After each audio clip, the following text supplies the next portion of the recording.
Hello students, আশা করি সবাই ভালো আছো। আমরা আলোচনা করছিলাম অ্যাটমিক স্ট্রাকচার সম্পর্কে। এর আগের ক্লাসে আমরা আলোচনা করেছিলাম পাউলি এক্সক্লুসিভ প্রিন্সিপাল। সেখানে আমরা জেনেছিলাম যে একটা উপকক্ষের মধ্যে কতগুলো কক্ষ বর্তমান এবং প্রত্যেকটা কক্ষকে সর্বোচ্চ কতগুলো ইলেকট্রন থাকতে পারে। আমরা সেখানে শিখেছিলাম যে প্রত্যেকটা অরবিটাল সর্বোচ্চ দুটো ইলেকট্রন ধারণ করতে পারে। সেখানে শিখেছিলাম যে পি সাবশেলের 3টি অরবিটাল থাকে এবং ডির 5টি অরবিটাল থাকে আর এফ এর 7টি থাকে। এফ এর 7টি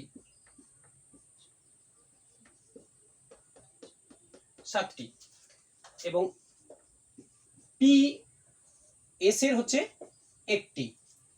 এস অরবিটাল সর্বোচ্চ দুটো ইলেকট্রন ধারণ করতে পারে, পি অরবিটাল সর্বোচ্চ 6টি ইলেকট্রন ধারণ করতে পারে, ডি সর্বোচ্চ 10টি, এফ সর্বোচ্চ 14টি ইলেকট্রন ধারণ করতে পারে। এটা আমরা শিখেছিলাম পাউলি এক্সক্লুসিভ প্রিন্সিপাল থেকে।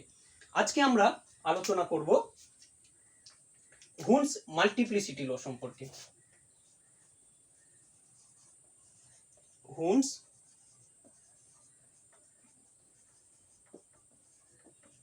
মাল্টিপ্লিসিটি ল। হুনসের মাল্টিপ্লিসিটি লটা কি না, সমশক্তি সম্পন্ন কক্ষগুলো যতক্ষণ পর্যন্ত খালি থাকবে ইলেকট্রনগুলো ওই সমশক্তি সম্পন্ন কক্ষকে এককভাবে দখল করবে এবং এদের ঘূর্ণন একই দিকে হবে। এরপর যদি অতিরিক্ত ইলেকট্রন থাকে তবে বিপরীত ঘূর্ণন দ্বারা ইলেকট্রনগুলো প্রবেশ করবে। ধরো এই একটি সাবশেল রয়েছে, এই ডি সাবশেলে রয়েছে 5টি অরবিটাল। এই প্রত্যেকটা অরবিটালের এনার্জি সমান, প্রত্যেকটা অরবিটালের এনার্জি সমান। এবং হুনস যেটা বলেছেন যে ইলেকট্রনগুলো কি করবে, এই খালি অরবিটালগুলো যতক্ষণ খালি থাকবে এককভাবে একটি একটি করে প্রথমে ইলেকট্রন ভর্তি হবে, তারপর বিপরীত ঘূর্ণন দ্বারা অতিরিক্ত ইলেকট্রনগুলো ভর্তি হবে। উদাহরণ দিয়ে বুঝে নিন।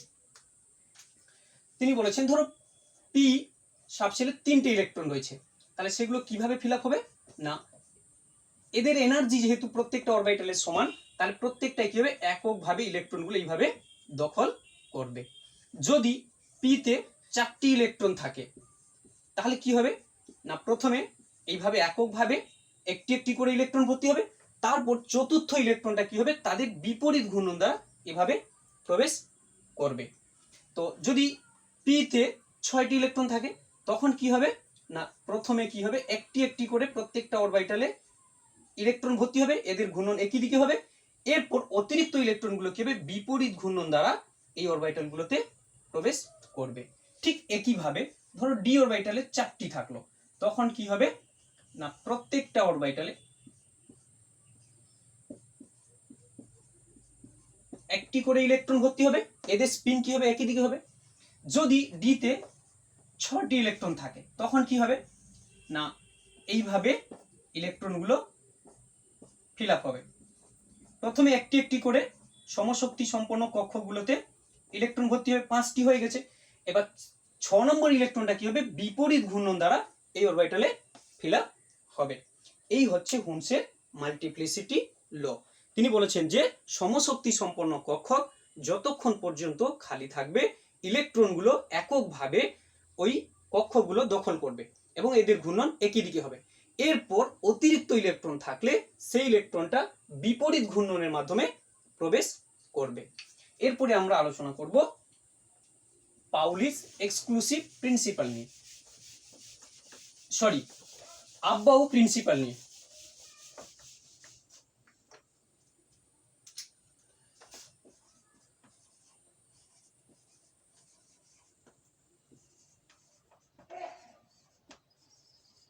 Aufbau principal. আর এবারে আলোচনা করব আফবাউ প্রিন্সিপাল। আফবাউ কোনো সায়েন্টিস্টের নাম নয়, এটি হচ্ছে একটি জার্মান শব্দ। এটা হচ্ছে কি তাহলে বললাম, জার্মান ওয়ার্ড। জার্মান ওয়ার্ড এর মানে হচ্ছে building up. Meaning is building up.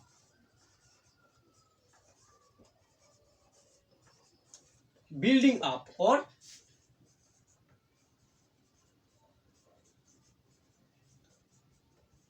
Construction. Building up নির্মাণ করা। এখানে নির্মাণ বলতে ইলেকট্রনগুলি প্রথমে কোন অরবিটাল বা সাবশেলে প্রবেশ করবে সেটা আমরা জানবো এই আব্বাউ প্রিন্সিপাল থেকে। আব্বাউ প্রিন্সিপালটা কি না, ইলেকট্রনগুলি প্রথমে সর্বনিম্ন শক্তি সম্পন্ন উপকক্ষে প্রবেশ করবে এবং ক্রমান্বয়ে উচ্চ শক্তি সম্পন্ন উপকক্ষে প্রবেশ করবে। অর্থাৎ ইলেকট্রনগুলি যে সাবশেলের এনার্জি কম প্রথমে সেই সাবশেল প্রবেশ করবে, তারপর ধীরে ধীরে সেই সাবশেল ফিল আপ হলে উচ্চ শক্তি সম্পন্ন যে সাবশেলগুলো রয়েছে সেই সাবশেলগুলোতে প্রবেশ করবে। এই রুলটা কি? রুল 1 নম্বর হচ্ছে কি না, energy of orbital or subshell সেটা দেখা হয়। Energy of orbital or subshell সর্বপ্রথম যেটা বিবেচনা করা হয় যে সেই কক্ষ বা উপকক্ষের শক্তি, সেই শক্তি বেশি না কম। যে উপকক্ষের শক্তি কম হবে সেই উপকক্ষে আগে ইলেকট্রন ভর্তি হবে, তারপর পরে কক্ষে ইলেকট্রন ভর্তি হবে। Electron first occupy lower energy of orbital. Secondly হচ্ছে কি electron first occupy lower energy of orbital or subshell. ইলেকট্রনগুলো প্রথমে সর্বনিম্ন শক্তি সম্পন্ন উপকক্ষে প্রবেশ করবে। ইলেকট্রনের ফিলিংটা কি হবে?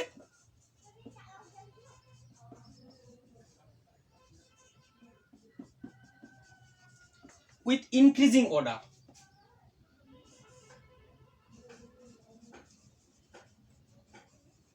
Increasing order of energy of orbital.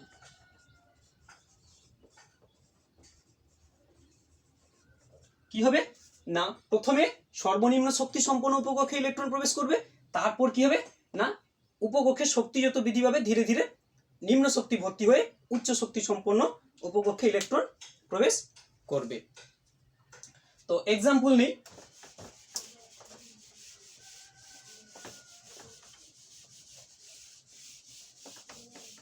ধরো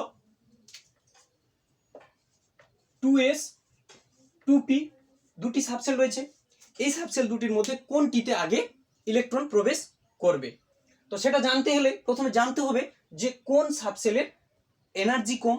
যে সাবশেলের এনার্জি কম হবে সেটাতে আগে ইলেকট্রন প্রবেশ করবে। তাহলে 2s 2p মধ্যে কোন সাবশেলটি এনার্জি কম সেটা জানবো কি করে?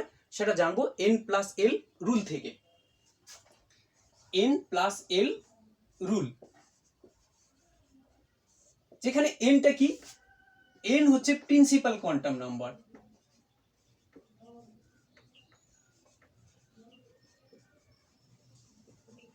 নাম্বার বা মুখ্য শক্তি স্তর। l হচ্ছে এজিমুথাল কোয়ান্টাম নাম্বার। এবারে আমরা জেনেছিলাম l এর মান সে থেকে উপকক্ষের প্রতীক, l এর মান আর উপকক্ষ কক্ষের প্রতীক। তো l এর ভ্যালু যদি 0 হতো তাহলে সেটা আমরা জেনেছিলাম s, 1 হলে p, 2 হলে d, 3 হলে f। এই সাবশেলগুলো আমরা পেয়েছিলাম। এখানে n+l রুলটা কি না, n+l এর মান বৃদ্ধির সঙ্গে সঙ্গে উপকক্ষগুলির শক্তি বৃদ্ধি পায়। কি বললাম? n+l এর মান বৃদ্ধির সঙ্গে সঙ্গে উপকক্ষগুলির শক্তি বৃদ্ধি পায়। n+l এর মান হ্রাস পেলে উপকক্ষের শক্তি হ্রাস পায়। অর্থাৎ একটা উপকক্ষের শক্তি এনার্জি সেটা ডিরেক্টলি প্রপোর্শনাল n+l। n+l এর মান বাড়লে উপকক্ষের শক্তি বাড়বে। তাহলে কি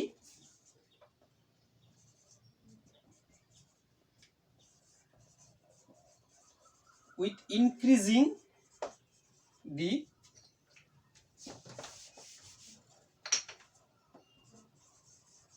value of n plus L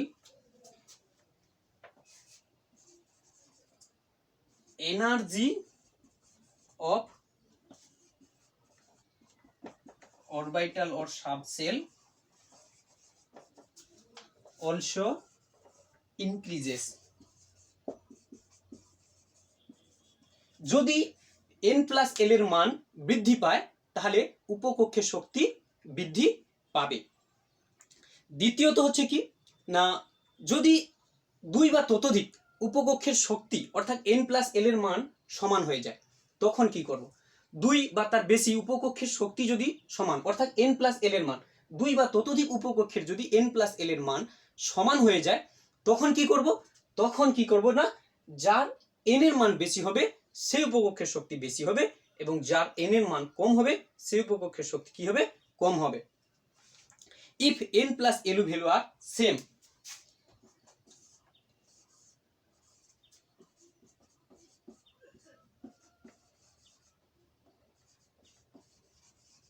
R same,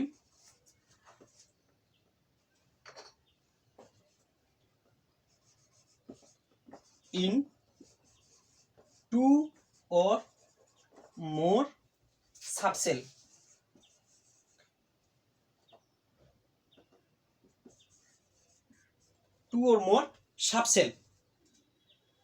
then it depends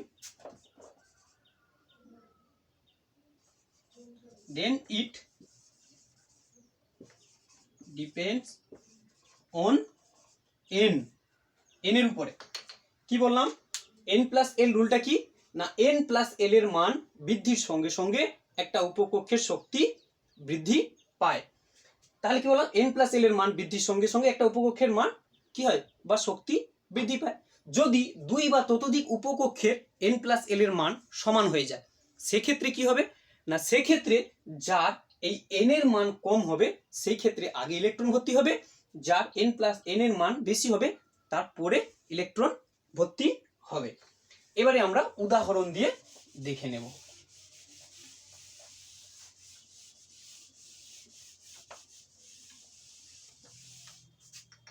ধরো সাবসেল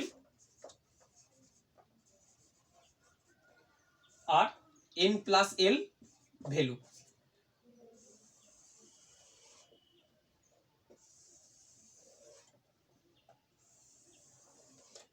ধরো এটা হচ্ছে 1s 2s 2p 3s 3p 3d 4s 4p 4d 5s। তো এক্ষেত্রে n প্লাস এল এর মান কত? 1s এর ক্ষেত্রে 1s এর ক্ষেত্রে n এর ভ্যালু হচ্ছে 1 আর s এর ভ্যালু হচ্ছে 0, তার মানে n প্লাস এল এর মান হচ্ছে কত? 1। এবার 2s এর ক্ষেত্রে কি n প্লাস এল এর মান কত? এখানে প্রিন্সিপাল কোয়ান্টাম নাম্বার হচ্ছে 2 আর s এর ভ্যালু 0, তার মানে হচ্ছে এখানে 2। আর 2p সাবসেলের ক্ষেত্রে কি হবে? n এর মান 2, p এর মান 1, তার মানে 2 প্লাস 1 3। 3s এর ক্ষেত্রে কি হবে না, 3 প্লাস 0 সেখানে হবে 3। 3p ক্ষেত্রে কি হবে? 3 প্লাস 1 4। 3d এর ক্ষেত্রে কি হবে? 3 প্লাস 2 5। 4s এর ক্ষেত্রে কি হবে? 4 প্লাস 0 4। 4p এর ক্ষেত্রে কি হবে? 4 প্লাস 1 5 এবং 4d এর ক্ষেত্রে কি হবে? 4 প্লাস d এর ক্ষেত্রে 2 সেটা হচ্ছে 6। আর 5s এর ক্ষেত্রে কি হবে না, 5 প্লাস 0 সেখানে হচ্ছে 5। তো এদেরকে আমরা এনার্জি লেভেল অনুযায়ী যদি সাজাই, এনার্জি শক্তির ক্রম অনুযায়ী যদি সাজাই তাহলে n প্লাস এল ভ্যালু, তাহলে 1 এর ক্ষেত্রে কোনটা দেখলাম? তাহলে সব থেকে প্রথমে কি হবে? কার এনার্জি লেভেল।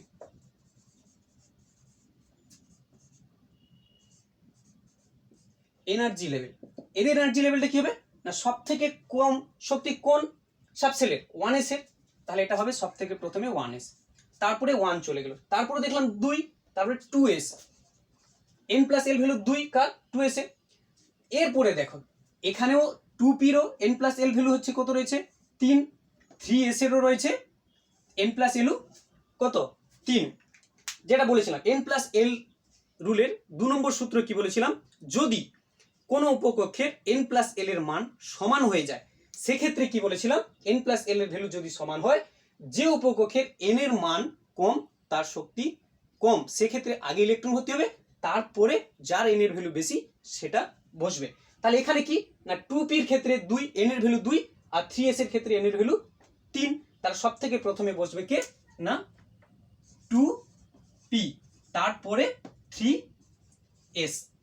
এরপরে দেখো 4, 3p তেও n প্লাস l এর ভ্যালু 4, আবার রয়েছে 4p তেও রয়েছে 3p এবং 4s, এদের দুজনের ক্ষেত্রে n প্লাস l এর যে ভ্যালু সেটা রয়েছে 4। তাহলে সে এক্ষেত্রে কোনটিতে আগে বসাবো না, কার শক্তি কম হবে না এখানটায় 3p হবে, কারণ এক্ষেত্রে n এর ভ্যালু 3, আর 4p তে 4s এ n এর ভ্যালু হচ্ছে 4, তাহলে n এর ভ্যালু ছোট হচ্ছে 3p তে। তাহলে এই অনুযায়ী প্রথমে বসবে 3p, তারপরে 4s, চলে গেল। এরপরে দেখো n প্লাস l এর ভ্যালু 3d তেও 5, 4p তেও 5, 5s এও 5। এখানে দেখতে পাচ্ছি যে এখানেও 5, এখানেও 5, এখানেও 5, অর্থাৎ n প্লাস l এর ভ্যালু 3d, 4p, 5s তিনটে সাবসেলই সমান। তাহলে কি হবে না যার n এর মান ছোট সেটি আগে বসবে। তাহলে দেখতে পাচ্ছি এখানে 3, আর এখানে 4, এখানে 5, তার মানে সব থেকে প্রথমে যেটা বসবে সেটা হচ্ছে কি না 3d, তারপরে যেটা হবে সেটা হচ্ছে 4p, তারপরে 5s, তারপরে 6, তারপরে হচ্ছে 4d, এইভাবে হতে থাকবে এনার্জিরা।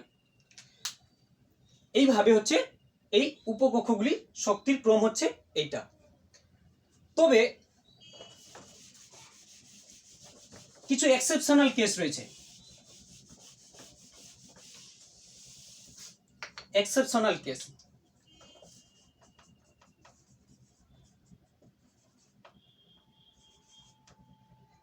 এক্সেপশনাল কি, যদি hydrogen atom helium plus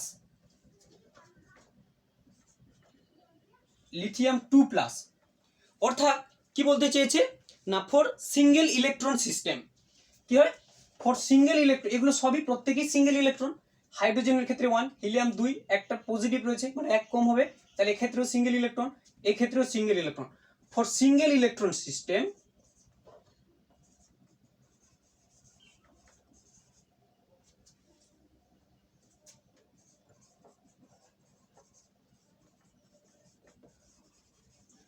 we cannot apply n plus l rule. তাহলে কি হবে না সিঙ্গেল ইলেকট্রন সিস্টেমের ক্ষেত্রে আমরা n প্লাস l রুলটা অ্যাপ্লাই করতে পারি না। এক্ষেত্রে রুলটা কি হবে না energy directly proportionate n, n এর উপরে নির্ভর করবে, n এর উপরে নির্ভর করে এদের ইলেকট্রনিক কনফিগারেশনটা হবে, এটা তোমাদের লাগবে না। এরপরে আমরা তাহলে জানলাম আগে যে উপকক্ষগুলির শক্তির ক্রম জানলাম। আচ্ছা আমরা জানি যে n এর যতগুলো ভ্যালু হবে তার সাবসেলের ভ্যালুও ততগুলো হবে। তাহলে যতগুলো কি হবে সেল থাকবে তার মধ্যে ততগুলো সাবসেল থাকবে। আমরা আগে জেনেছিলাম যে নাম্বার অফ সেল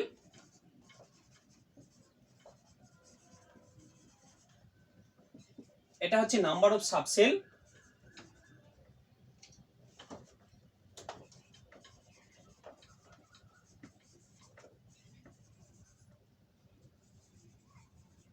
তারপরে টাইপ অফ সাবসেল,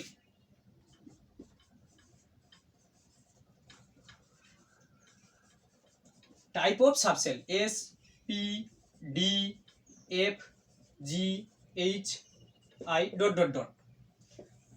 তাহলে কি বলেছিলাম যদি সেল নাম্বার 1 হয় তাহলে সাবসেল নাম্বার 1 হবে, তখন যে টাইপটা হবে সেটা হচ্ছে এস। যদি 2 হয় তাহলে সাবসেল হবে 2, তখন কি হবে এস পি হবে।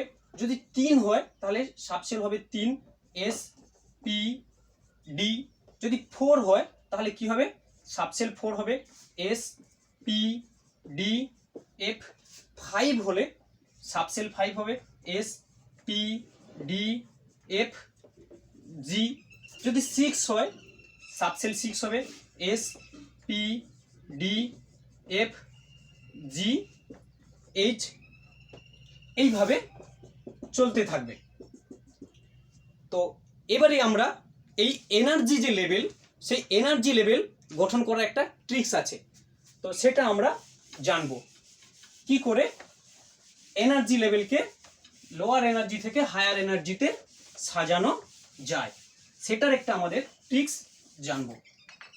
সেটা কি না, সব থেকে প্রথমে লিখব 1s, তারপরে 2s, 2p, 3s, 3p, 3d, 4s, 4p, 4d, 4f,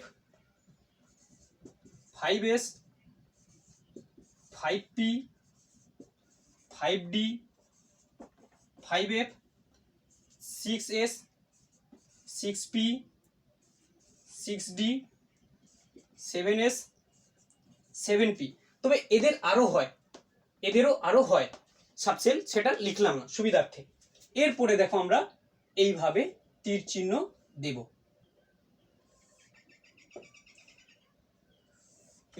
এইভাবে তীর চিহ্ন দেব।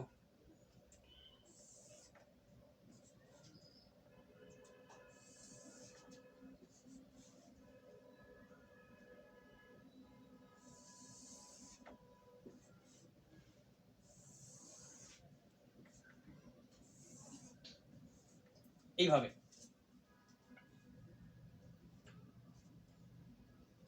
তো প্রথমে যেটা হবে, তো দেখো এই তীর চিহ্নগুলো সব এদিক থেকে এদিকে এসছে, এদিক থেকে সব উপর থেকে নিচের দিকে এসছে। এদের এনার্জি লেভেলটা কিরকম হবে জানো তো? প্রথমে এইখান থেকে আসবে, তারপরে আবার ঘুরে পেছন থেকে এদিকে আসবে, আবার পেছন থেকে এদিকে আসবে, অর্থাৎ এইখান থেকে শেষ হবে, আবার শুরুটা কিন্তু এর ঠিক পিছন থেকে হবে। ঠিক এর শেষ এখানে, এর আবার শুরু হবে কোনখান থেকে? এখানে। আবার এখানটা শেষ, এখান থেকে শুরু হবে। এইভাবে আমরা এদেরকে পিছন থেকে দেখব। এই শুরুটা করবে পেছন থেকে। কি বললাম? এদের প্রত্যেকের এই তীর চিহ্নের শুরু হবে পেছন থেকে। তাহলে এদের এনার্জি লেভেলটা কি হবে এখানে দেখি। তো এনার্জি লেভেল হবে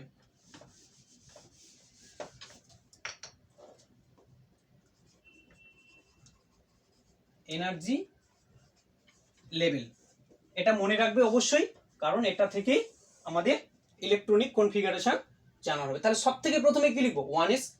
তাহলে প্রথমে 1s, তারপরে কোনটা ইলেকট্রন হতে হবে? এটার পরে শুরু হবে কোনখান থেকে? 2s। তাহলে এখানে লিখবো 2s। তারপরে কি হবে? 2s এর পরে শুরু হবে 2p তে, তার মানে এটা হবে 2p। 2p শেষ হয়ে গেলে কি হবে? 3s এ ইলেকট্রন ফিল আপ হবে। তারপরে 3s, 3s এর পরে কোনখানে হবে? আবার এখান থেকে শুরু হবে 3p তে, অর্থাৎ 3p। তারপরে কোনটা হবে? 3p এর পরে 4s, এখানটা হবে 4s।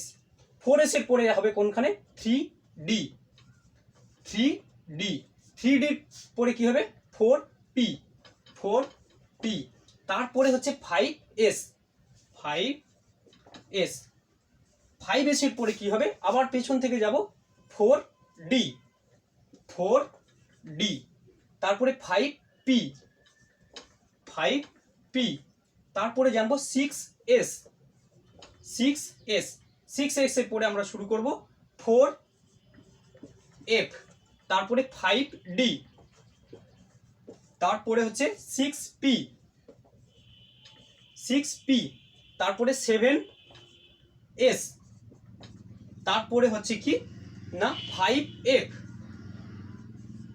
তারপরে 6d, তারপরে 7p। এইভাবে চলতে থাকবে।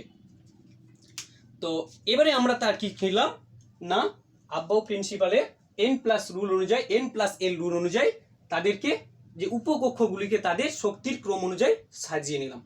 এবারে বলেছে কি না, সর্বপ্রথম ইলেকট্রনটা কি হবে? নিম্ন শক্তি সম্পন্ন উপকক্ষে প্রবেশ করবে, অর্থাৎ প্রথমে 2s ভর্তি হলে 1s এ তারপরে 1s ভর্তি হলে 2s, 2s ভর্তি হলে 2p, 2p ফিল আপ হলে 3s। এইভাবে কি হবে, ইলেকট্রনগুলো ফিল আপ হতে থাকবে।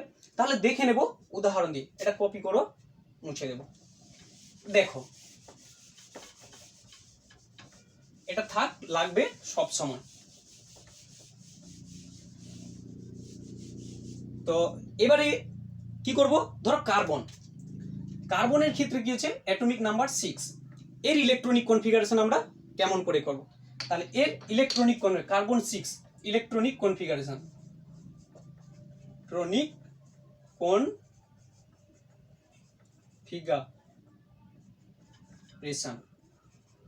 কি হবে না, কার্বন 6 এর ক্ষেত্রে প্রথমে কি হবে 6টি অ্যাটমিক নাম্বার 6।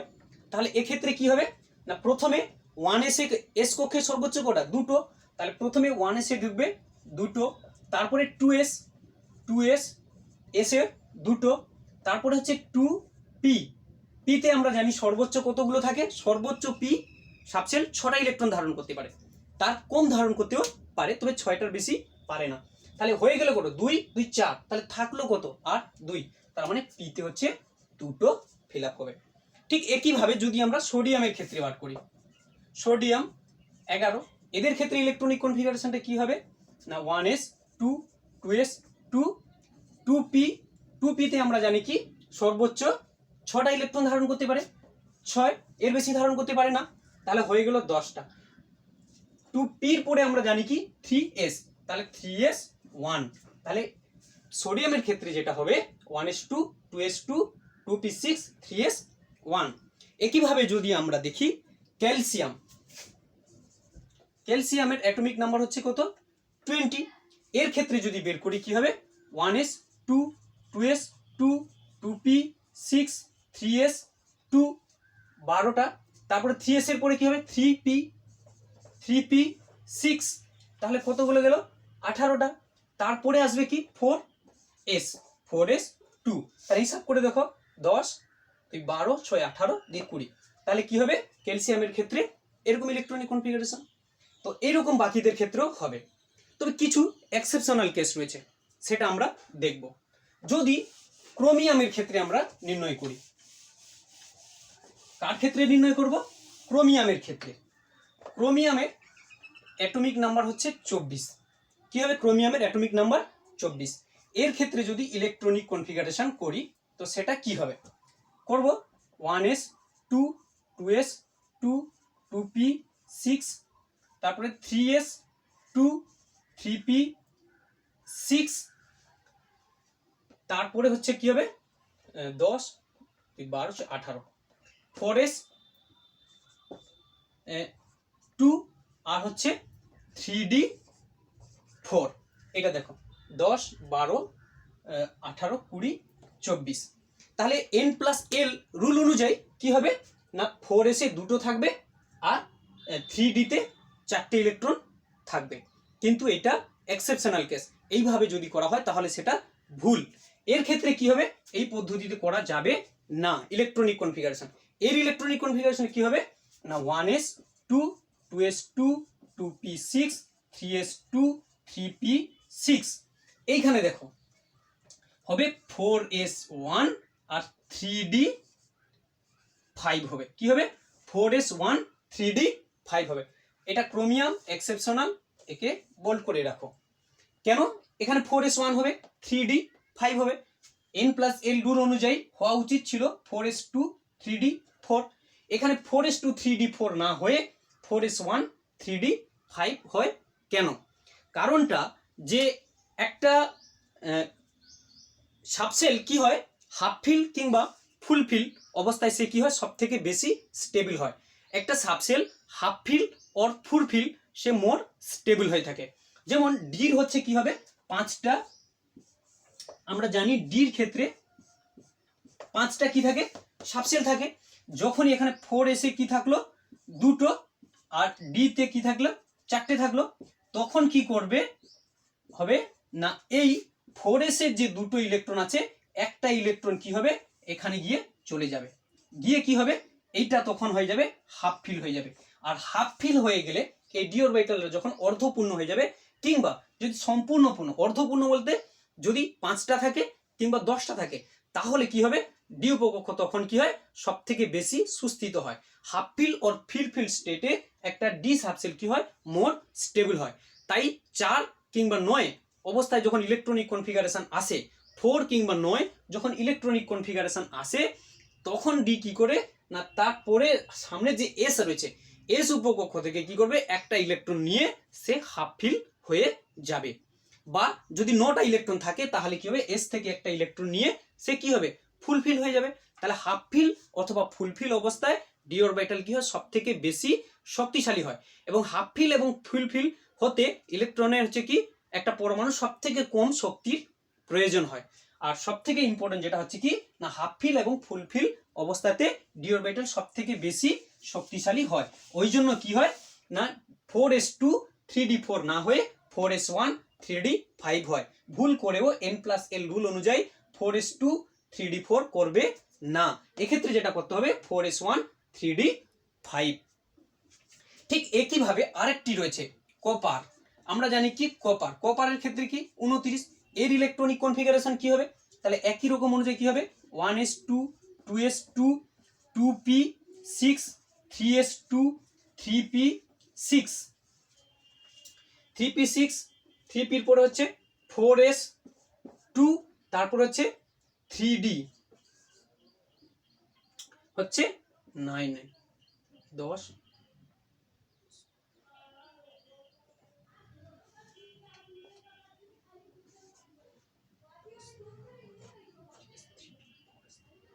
তো এই অনুযায়ী হওয়া উচিত ছিল 1s2 2s2 2p6, তাহলে 10 2 12 6 18 2 20 9 29। তাহলে n+l রুল অনুযায়ী কি হওয়া উচিত ছিল 4s2 3d9, কিন্তু এটাও করা যাবে না। এক্ষেত্রে এইটা হবে। আর এক্ষেত্রে কি হবে না, যেহেতু ডি অরবিটালে 9টি ইলেকট্রন রয়েছে, তখন কি করবে, সে একটা ইলেকট্রন গ্রহণ করে ফুলফিল হতে চেষ্টা করবে। কারণ জানি যে হাফ ফিল আর ফুলফিল স্টেটে এক ডি অরবিটাল সব থেকে বেশি সুস্থিত হয়, বা ডি অরবিটাল সবচেয়ে বেশি স্টেবল হয়ে থাকে। এই জন্য এইটা না করে করতে হবে কি আমাদের 1s2 2s2 2p6 3s2 3p6 4s1 3d10। কেউ ভুল করেও 4s2 3d9 করবে না।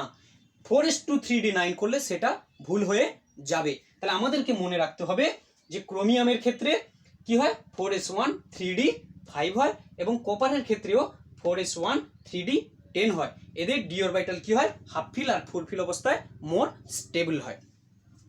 এবারে দেখো কিছু ব্যতিক্রম রয়েছে, n+l এর ব্যতিক্রম।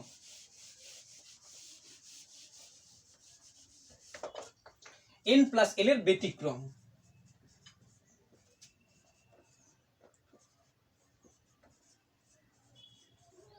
ব্যতিক্রম ল্যান্থানাম এবং অ্যাক্টিনিয়াম, এই দুটো মৌলের ক্ষেত্রে n+l এর ব্যতিক্রম ঘটে। ইলেকট্রনিক কনফিগারেশনে n+l এর ব্যতিক্রম ঘটে। কার ক্ষেত্রে, ল্যান্থানাম, যেটা হচ্ছে কি La অ্যাটমিক নাম্বার হচ্ছে 57, আর অ্যাক্টিনিয়াম হচ্ছে Ac89 অ্যাটমিক নাম্বার। এদের ক্ষেত্রে n+l এর হচ্ছে ব্যতিক্রম ঘটে। তো এদের ক্ষেত্রে যদি ল্যান্থানামের ক্ষেত্রে আমরা চিন্তা করি 57, তাহলে কি হবে না 4f এবং 5d। তো এই একটা আমরা কি করবো, সাবসেল,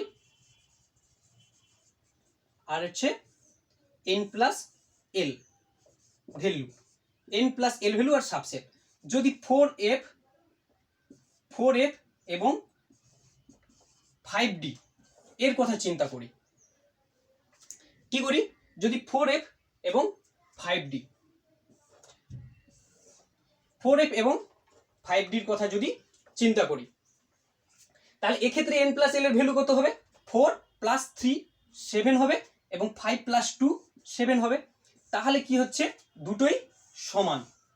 কি দেখলাম, 4f এবং 5d এদের দুজনের হচ্ছে n+l এর ভ্যালু সমান,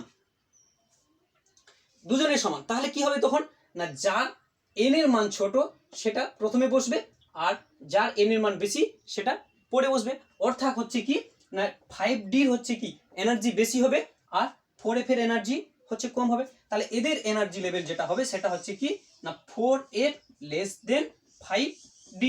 তাহলে এই রুল অনুযায়ী এদের ইলেকট্রনিক কনফিগারেশন কি হওয়া উচিত ছিল? এদের ইলেকট্রনিক কনফিগারেশন যেটা হওয়া উচিত ছিল যে ল্যান্থানাম 57 এর ইলেকট্রনিক কনফিগারেশন হওয়া উচিত ছিল যে জেনন পর্যন্ত ইলেকট্রনিক কনফিগারেশন হবে। তারপরে হচ্ছে কি হবে 4F1 5D0 6S2 এই n+l রুল অনুযায়ী এটা হওয়া উচিত ছিল, কিন্তু না হয়ে প্রকৃতপক্ষে এটা না হয়ে প্রকৃতপক্ষে এর যে ইলেকট্রনিক কনফিগারেশন হয় সেটা হচ্ছে কি জেনন 4F1 না হয়ে 4F0 5D1 6S2 হয়। তাহলে জেননের এই ইলেকট্রনিক কনফিগারেশন হয় না, সরি ল্যান্থানামের কি হয় 4F1 5D0 6S2 হয় না, n+l রুল অনুযায়ী হয় না। এর ক্ষেত্রে যেটা হয় 4F0 5D1 এবং 6S2। ঠিক একইভাবে যদি আমরা অ্যাক্টিনিয়ামের ক্ষেত্রে আমরা ইমাজিন করি, অ্যাক্টিনিয়ামের ক্ষেত্রে যেটা হবে অ্যাক্টিনিয়াম এর ক্ষেত্রে হচ্ছে 89 এর ইলেকট্রনিক কনফিগারেশন এর ক্ষেত্রে কি হলো না সাবসেল আর হচ্ছে n+l ভ্যালু কার ক্ষেত্রে না সেটা বের করব আমরা যে 5F এবং 6D 5F আর 6D এক্ষেত্রে n+l এর ভ্যালু কত 5F এর ক্ষেত্রে 8 আর 6D এর ক্ষেত্রেও 8। তাহলে দেখতে পাচ্ছি যে 5F এবং 6D এই দুটো সাবসেলের ক্ষেত্রে দুটোরই n+l এর ভ্যালু 8। তাহলে কি হবে না n এর উপরে নির্ভর করবে, তাহলে এর এনার্জি লেভেল হবে যার n এর মান কম তার এনার্জি সব থেকে কম, তার মানে 5F লেস দেন 6D এইটা। তাহলে এর ইলেকট্রনিক কনফিগারেশন হওয়া উচিত ল্যান্থানামের ক্ষেত্রে সরি অ্যাক্টিনিয়ামের ক্ষেত্রে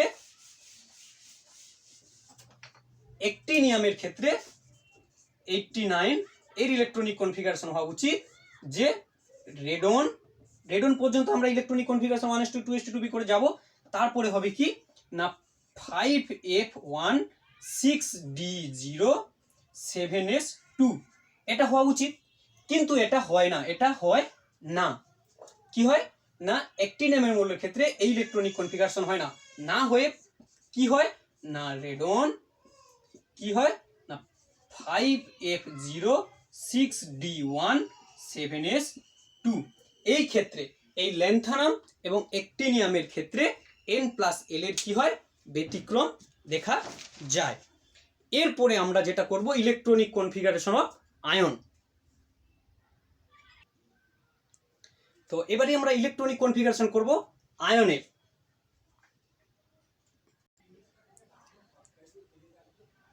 এবার হচ্ছে আয়ন। আয়নস হচ্ছে দু ধরনের হয়, একটা আমরা জেনেছি যে ক্যাটায়ন আর একটা হচ্ছে অ্যানায়ন আর হচ্ছে ক্যাটায়ন। অ্যানায়ন কাকে বলো না কোনো পরমাণুর ইলেকট্রনীয় কক্ষে অতিরিক্ত ইলেকট্রন যুক্ত হলে সেই পরমাণুটি ঋণাত্মক চার্জযুক্ত আয়নে বা অ্যানায়নে পরিণত হয়, এবং কোনো পরমাণুর ইলেকট্রনীয় কক্ষ থেকে এক বা একাধিক ইলেকট্রন অপসারিত হলে সেটি ধনাত্মক চার্জযুক্ত আয়ন বা ক্যাটায়নে পরিণত হয়। এক্ষেত্রে আয়নের ক্ষেত্রে ইলেকট্রনিক কনফিগারেশনটা কি হবে অ্যানায়নের ক্ষেত্রে না আমরা জানবো অ্যানায়নের electronic configuration of anion.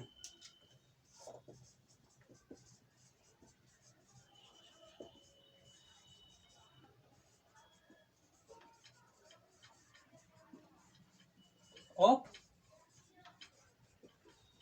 Anion এই আয়নের ইলেকট্রনিক কনফিগারেশনটা মোস্ট ইম্পর্টেন্ট, এখান থেকে বেশিরভাগই পরীক্ষায় কোশ্চেন আসে থাকে। তো অ্যানায়নের ইলেকট্রনিক কনফিগারেশনটা লিখতে হলে যে অ্যানায়নটি প্রথমে কোন মৌলের পরমাণু থেকে উৎপন্ন হয়েছে সেই পরমাণুর ইলেকট্রনিক কনফিগারেশন লিখতে হবে, তারপরে অ্যানায়নটির চার্জ সংখ্যার সমান সংখ্যক ইলেকট্রন তার আউটার মোস্ট সেলে কি করতে হবে যোগ করতে হবে। অ্যানায়নটির ইলেকট্রনিক কনফিগারেশন লিখতে হলে প্রথমে অ্যানায়নটি যে মৌলের পরমাণু থেকে উৎপন্ন হয়েছে সেই পরমাণুটির ইলেকট্রনিক কনফিগারেশন লিখতে হবে। তারপরে অ্যানায়নটির চার্জ সংখ্যার সমান সংখ্যক ইলেকট্রন তার আউটার মোস্ট শেলে যোগ করতে হবে। উদাহরণ দিলে ভালো করে বুঝবে। ধরো ফ্লোরাইড আয়নের ইলেকট্রনিক কনফিগারেশন আমরা নির্ণয় করব। তাহলে অ্যাট ফার্স্ট যেটা করতে হবে, এই ফ্লোরাইডটা কোথা থেকে উৎপন্ন হয়েছে? ফ্লোরিন থেকে এসেছে। তাহলে প্রথমে আমরা কি করব? ফ্লোরিনের ইলেকট্রনিক কনফিগারেশন করব। তো আমরা জানি যে ফ্লোরিনের হচ্ছে কি অ্যাটমিক নাম্বার 9, তার ইলেকট্রনিক কনফিগারেশন করব। কি হবে? 1s2 2s2 2p কি হবে? 4 হবে, সরি 2p 5 হবে, 2p 5 হবে। এর 1s এর দুটো, 2s এর দুটো আর 2p তে 5 হবে। এরপরে আমরা কি করব? ফ্লোরাইড আয়নের ক্ষেত্রে কি হবে? যে যতগুলো চার্জ থাকবে সেই চার্জ সংখ্যার সমান সংখ্যক ইলেকট্রন কি হবে? তার আউটার মোস্ট শেলে যোগ হবে। অর্থাৎ একটি চার্জ রয়েছে -1, তার মানে একটা ইলেকট্রন তার এই বাইরের কক্ষে যুক্ত হবে, আউটার মোস্ট শেলে যুক্ত হবে। অর্থাৎ এর ফ্লোরাইড আয়নের ইলেকট্রনিক কনফিগারেশন হবে 1s2 2s2 2p6 হবে। একইভাবে যদি আমরা দেখি অক্সাইড O2- এর ক্ষেত্রে দেখি, তাহলে কি করব? এই O2- এর ক্ষেত্রে প্রথমে কি করব? অক্সিজেন পরমাণুর ইলেকট্রনিক কনফিগারেশন করব, তারপরে কি হবে? তার বাইরের কক্ষে দুটো ইলেকট্রন যোগ করব। তো আমরা জানি অক্সিজেনের ক্ষেত্রে কি হবে? Atomic number 8। তাহলে কি করব? সেখানে 1s2 2s2 2p কত হবে? 4 হবে। আর যদি অক্সাইডের ক্ষেত্রে হয় O2- হয়, তাহলে দুটো ইলেকট্রন বাইরে যোগ হবে। তাহলে এই ক্ষেত্রে অক্সাইডের ক্ষেত্রে হবে 1s2 2s2 2p6 হবে। বুঝতে পারছো নিশ্চয়ই? এরপরে ধরো আমরা যদি নির্ণয় করি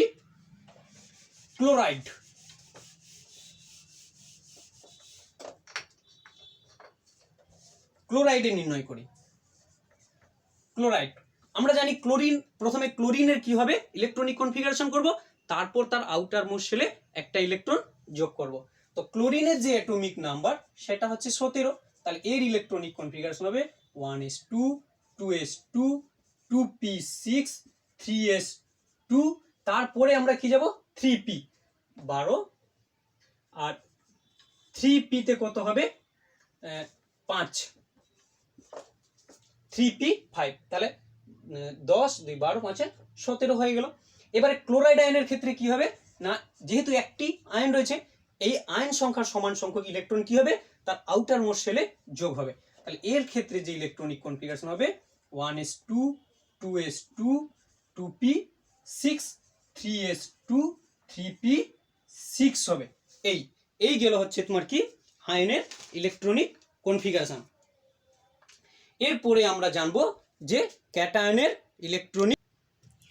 এবারে আমরা আলোচনা করব ক্যাটায়নের electronic configuration. Electronic configuration of cation most important. বেশিরভাগ কোশ্চেন ইলেকট্রনিক কনফিগারেশন ক্যাটায়ন থেকেই আসে। তো ক্যাটায়নের ইলেকট্রনিক কনফিগারেশন কি হবে?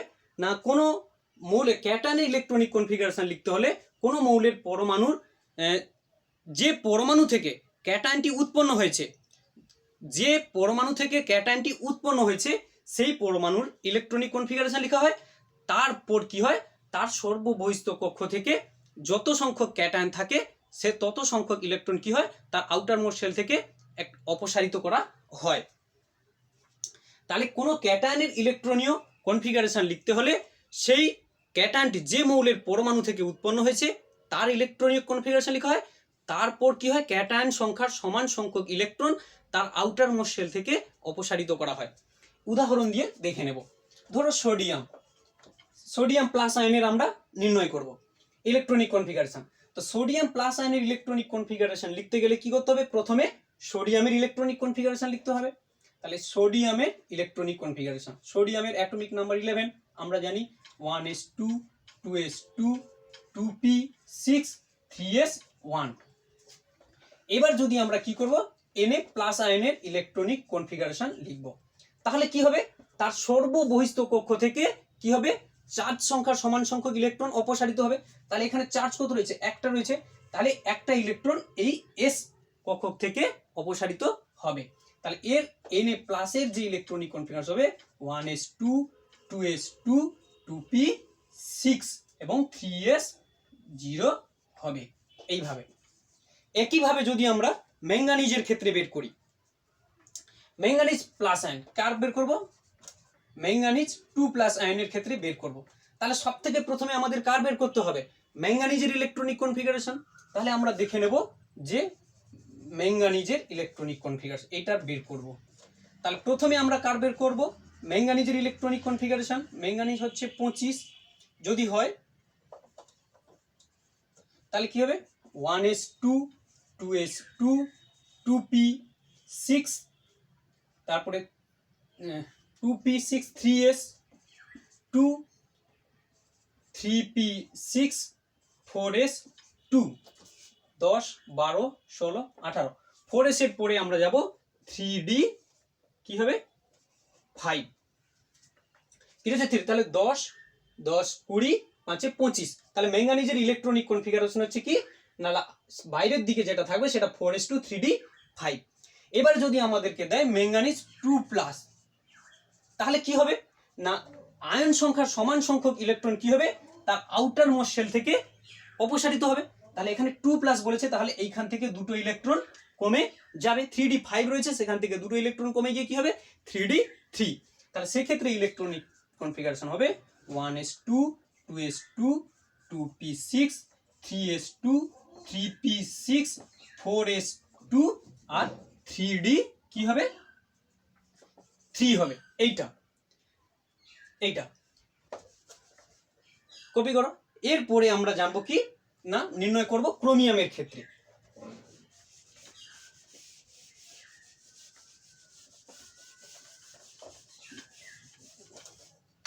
ধরো ক্রোমিয়াম 2+ এর আমরা বের করব, ক্রোমিয়াম প্লাস কিংবা ক্রোমিয়াম 3+, ক্রোমিয়াম প্লাস ক্রোমিয়াম একটি প্লাস ধরো বের করলাম, ধরো ক্রোমিয়াম প্লাস এর ক্ষেত্রে বের করলাম। এর ক্ষেত্রে ইলেকট্রনিক কনফিগারেশন কি হবে, আমরা জানি ক্রোমিয়াম হচ্ছে কি অ্যাটমিক নাম্বার 24। তাহলে ক্রোমিয়ামের যদি আমরা অ্যাটমিক নাম্বার 24 এর ইলেকট্রনিক কনফিগারেশন করি তাহলে সেটা কি হবে 1s2 2s2 2p6 3s2 3p6 4s1 3d5।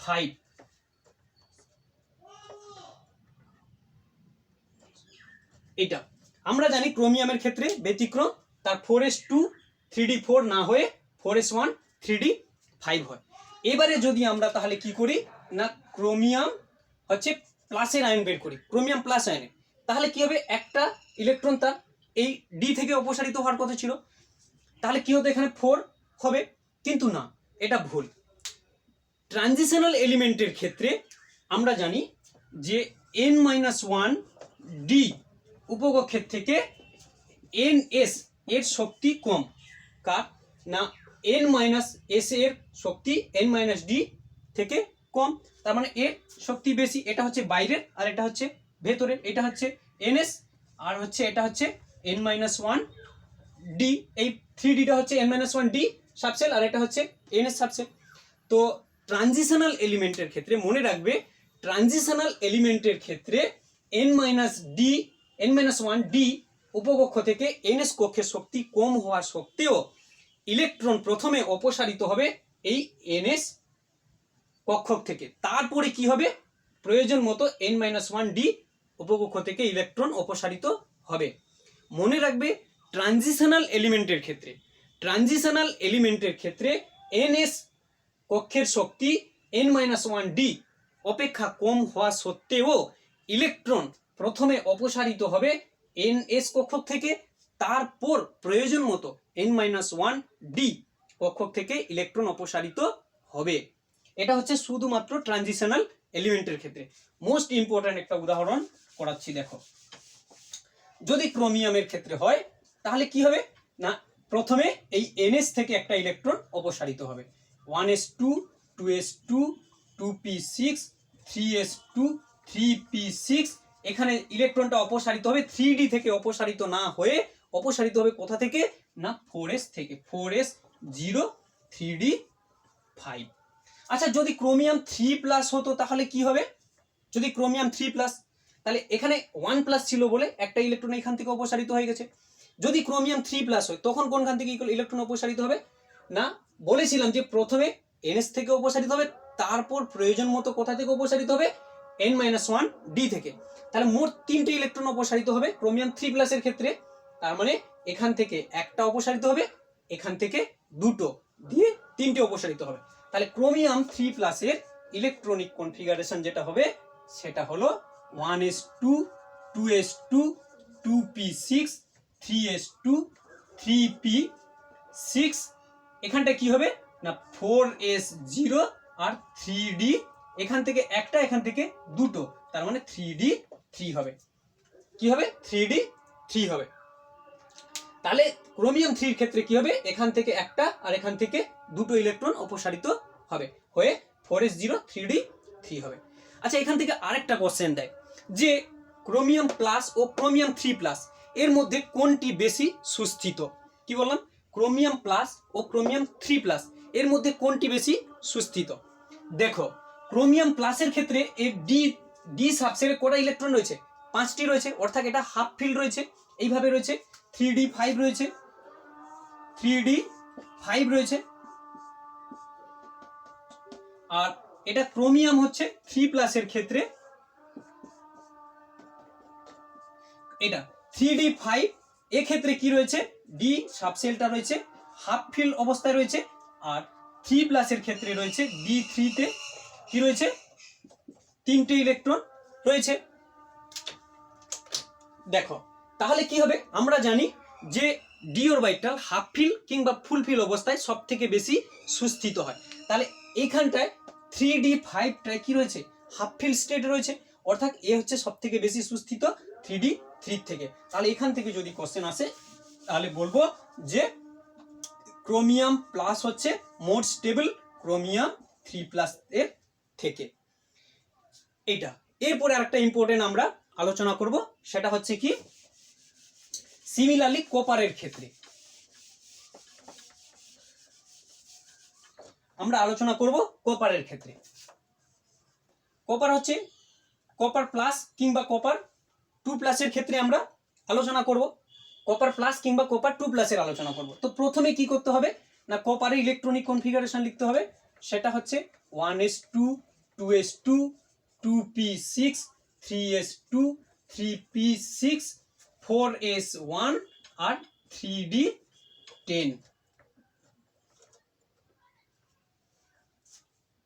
তাহলে এইগুলো 29। তাহলে আমরা জানি কপারের ইলেকট্রনিক কনফিগারেশন এটা হচ্ছে একটা ব্যতিক্রম, যে এখানে হওয়া উচিত ছিল n+l রুল অনুযায়ী 4s2 3d9, কিন্তু এক্ষেত্রে কি হয়? ডি অরবিটাল হাফ ফিল এবং ফুল ফিল অবস্থায় মোর স্টেবল হয়। ওই জন্য কি করে সে অধিকতর সুস্থিত হওয়ার জন্য এস থেকে একটা ইলেকট্রন নিয়ে ফুল ফিল ডি অরবিটাল গঠন করে আর 4s1 গঠন করে। এবারে আমরা দেখব যে কপার প্লাসের ক্ষেত্রে যদি আমরা কপার প্লাসের ক্ষেত্রে ইলেকট্রনিক কনফিগারেশন করি তাহলে কোনখান থেকে ইলেকট্রনটা অপসারিত হবে? আমরা জানি আউটার মোস্ট শেল অরবিটাল থেকে ইলেকট্রন অপসারিত হওয়ার কথা, তার মানে এইখান থেকে অপসারিত হওয়ার কথা, কিন্তু না, ইলেকট্রনটা অপসারিত হবে এইখান থেকে। কারণ কপার হচ্ছে ট্রানজিশনাল এলিমেন্ট। আমরা জানি ট্রানজিশনাল এলিমেন্টের ক্ষেত্রে NS অরবিটালের এনার্জি n-1d অপেক্ষা কম হলেও প্রথমে ইলেকট্রনটা অপসারিত হবে NS থেকে, তারপরে প্রয়োজন মতো যদি দরকার হয় n-1d সাবশেল থেকে কি হবে? এনার্জি ইলেকট্রন অপসারিত হবে। তাহলে কপার প্লাসের ক্ষেত্রে একটা প্লাস রয়েছে, তার মানে একটি ইলেকট্রন অপসারিত হবে কোথা থেকে? না NS থেকে, অর্থাৎ এর ইলেকট্রন কনফিগারেশন হবে 1s2 2s2 2p6 3s2 3p6, এখান থেকে 4s0 আর হচ্ছে 3d10 হবে। এইটা যদি বলে কপার প্লাস আয়নের ইলেকট্রনিক কনফিগারেশন তাহলে এটা হবে। আচ্ছা, যদি কপার 2+ আয়নের ক্ষেত্রে নির্ণয় করতে দেয় তাহলে কি হবে? তাহলে কেটা হবে না এইখান থেকে একটা ইলেকট্রন অপসারিত হবে এবং এখান থেকে একটা ইলেকট্রন, অর্থাৎ এখান থেকে প্রথমে একটা তারপর এখান থেকে। এর যে ইলেকট্রনিক কনফিগারেশন হবে সেটা হচ্ছে 1s2 2s2 2p6 3s2 3p6 4s0 আর 3d9 হবে। এইটা তাহলে কপার 2+ এর যে ইলেকট্রনিক কনফিগারেশন হবে সেটা 4s0 3d9, আর কপার প্লাসের ক্ষেত্রে হবে 4s0 3d10। এর ক্ষেত্রে যেটা জেসি নির্ণয় করতে দেয় যে যদি বাই চান্স বলে কোনটি স্টেবল, কপার প্লাস আর কপার 2+ এর মধ্যে কোনটি বেশি স্টেবল, না সেটাই বেশি স্টেবল হবে যার ডি অরবিটাল হবে হাফ ফিল কিংবা ফুল ফিল অবস্থায় হবে। দেখতে পাচ্ছি যে এর ক্ষেত্রে কপার প্লাসের ক্ষেত্রে যে ডি অরবিটাল সেটা ফুল ফিল রয়েছে, আর কপার হচ্ছে 2+ এর আয়নের ক্ষেত্রে, কপার 2+ আয়নের ক্ষেত্রে ডি অরবিটালে নটি ইলেকট্রন রয়েছে, অর্থাৎ ফুল ফিল নয়। তার মানে আমরা বলবো কি না হাফ ফিল এবং ফুল ফিল ডি অরবিটালটা হচ্ছে মোর স্টেবল। সেক্ষেত্রে আমরা বলতে পারবো যে কপার প্লাসটা হচ্ছে কি কপার 2+ এর থেকে মোর স্টেবল। আরেকটা জিনিস আমরা আলোচনা করব, যদি কোনো সাবসেলে ইলেকট্রন সবগুলো পেয়ার অবস্থায় থাকে তখন তাকে ধরো এটা ডি ডি ডি ডিতে যদি ইলেকট্রন সবগুলো যদি পেয়ার থাকে তখন তাকে আমরা বলবো কি ডায়াম্যাগনেটিক। ইলেকট্রন যদি ডি কোনো একটা সে ডি হতে পারে, পি হতে পারে, এস হতে পারে, যদি ইলেকট্রন ফুলফিল থাকে, যদি সাবসেলে ইলেকট্রন ফুলফিল থাকে, সবগুলো যদি যতগুলো ধারণ করার ক্ষমতা তার ততগুলো যদি ইলেকট্রন থাকে তখন তাকে বলবো আমরা ডায়াম্যাগনেটিক। ডায়াম্যাগনেটিক। যদি একটাও ইলেকট্রন কম থাকে, ডি আমরা জানি কি ডি সাবসেলের ক্ষেত্রে সর্বোচ্চ ইলেকট্রন ধারণ করার ক্ষমতা কত, তার 10, যদি 10টা ইলেকট্রন থাকে তখন তাকে আমরা বলবো ডায়াম্যাগনেটিক। যদি একটাও ইলেকট্রন কম থাকে, অর্থাৎ যদি এমনটি থাকে, ধরো এই সবগুলো ভর্তি হলো, একটাতে ইলেকট্রন কম থাকলো, একটাতে কম থাকলো, তখন এটাকে আমরা কি বলবো প্যারাম্যাগনেটিক। এটাকে বলবো প্যারাম্যাগনেটিক। প্যারাম্যাগনেটিক। তাহলে এখানে আনপেয়ার্ড ইলেকট্রনের সংখ্যা কি, আনপেয়ার্ড মানে অযুগ্ম ইলেকট্রনের সংখ্যা কি, অর্থাৎ unpaired electron, unpaired electron number equal to 1। তাহলে এখানে অযুগ্ম ইলেকট্রনের সংখ্যা হচ্ছে কি 1। যদি কোনো সাবসেল ফুলফিল থাকে ইলেকট্রন দিয়ে তখন তাকে আমরা বলবো ডায়াম্যাগনেটিক, আর যদি হাফ ফিল থাকে বা একটাও ইলেকট্রন হাফ ফিল নয়, যদি একটাও ইলেকট্রন কম থাকে তখন তাকে আমরা বলবো প্যারাম্যাগনেটিক। ধরো পির ক্ষেত্রে, পিতে সর্বোচ্চ 6টা থাকার কথা, যদি পিতে এইটা যদি 6টা থাকে তাহলে আমরা বলবো সেটাকে P6, তখন হচ্ছে কি এটা ডায়াম্যাগনেটিক। আর যদি পিতে এরকমটি থাকে, ধরো P3 থাকলো, তখন তাকে আমরা কি বলবো প্যারাম্যাগনেটিক। প্যারাম্যাগনেটিক। এখানে আনপেয়ার্ড ইলেকট্রনের সংখ্যা কত, 3টে। তাহলে unpaired electron, unpaired electron equal to 3। এই এরপরে আমরা ক্লাসে আলোচনা করব nature and shapes of orbital. ওটাই হবে আমাদের অ্যাটমিক স্ট্রাকচারে লাস্ট ক্লাস। আজকে এতটা। ওকে।